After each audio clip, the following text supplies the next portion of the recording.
पांडे लांडे चांडे कांडे नांडे। भाई लांडे पांडे चांडे ये पता नहीं भाई, ये वही जान सकते हैं कि क्या बोल रहे, क्यों बोल रहे।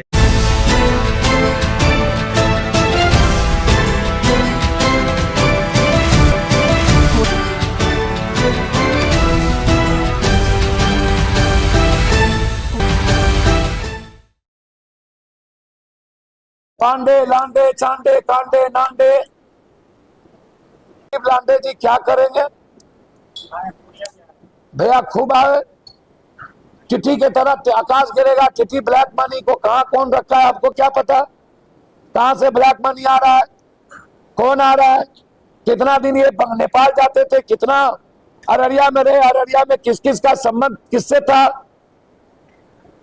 हर केस सारा दहशत में था। अररिया वाले से पूछ लीजिए, चोर मचाए शोर।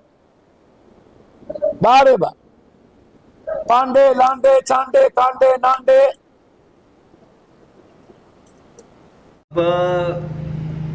लांडे पांडे चांडे ये पता नहीं भाई, ये वही जान सकते हैं कि क्या बोल रहे, क्यों बोल रहे, उसके पीछे लॉजिक क्या है। तो इस पे तो मुझे कुछ कमेंट करना नहीं।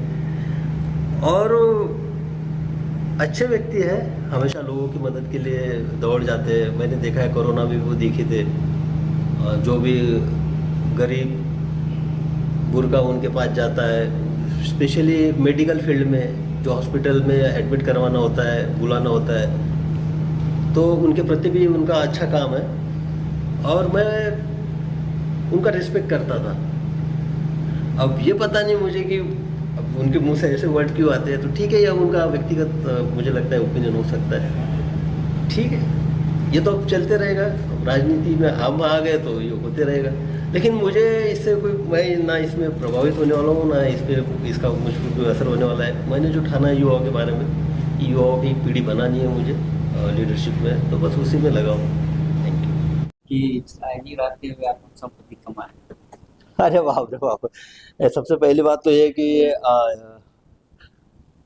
पुलिसिंग में क्या होता है, ये सबसे अच्छी खूबसूरती है कि जो भी ऑल इंडिया सर्विसेज में रहते हैं ना, उनके प्रॉपर्टी रिटर्न्स भरे जाते हैं हर साल में।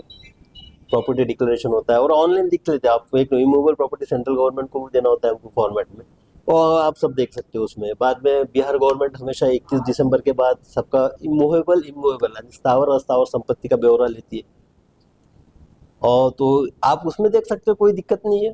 अब मुझे समझ में नहीं आया कि, अब मैं एक छोटी सी बात बताता हूँ। मेरी शादी हुई 2013 में। जब शादी हुई तो पत्नी के सामने मैंने, जब बात हुई तो मैंने उसको दो ही बातें बोली थी। मैंने बोला मैं बिहार कैडर में हूँ और मेरा आगे के तो जीवन में मैं बिहार को ही देना चाहता हूँ, तो आपको इसको देखना पड़ेगा, क्योंकि वो तो बॉर्न एंड बॉटम मुंबई की थी। और दूसरी बात मैंने जब बोली थी उसको ये बोली थी कि मेरे अकाउंट में अभी कम से कम 9 साल के सर, मैं 2004 बैच का IRS भी था, बाद में 2006 बैच का IPS। तो 4 से लेकर 2013 में जब मेरी बहू से पहली बार जब बात हुई तो मैंने बोला कि मेरे अकाउंट में 32,700 रुपये है।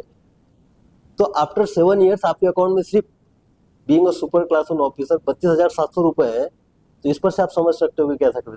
और दुनिया जानती है, जब मैं SP था, किसी का इशू होता है, कोई प्रॉब्लम होता है, तो मैं खुद की जेब से उसकी हेल्प करता था। और वो बोलने वाले बोलते हैं यहाँ पे, तो कौन क्या बोल रहा है क्या नहीं बोल रहा है उस पर तो मुझे जाना ही नहीं है। ठीक है, आप अपना ओपिनियन हो सकता है। पहलगांव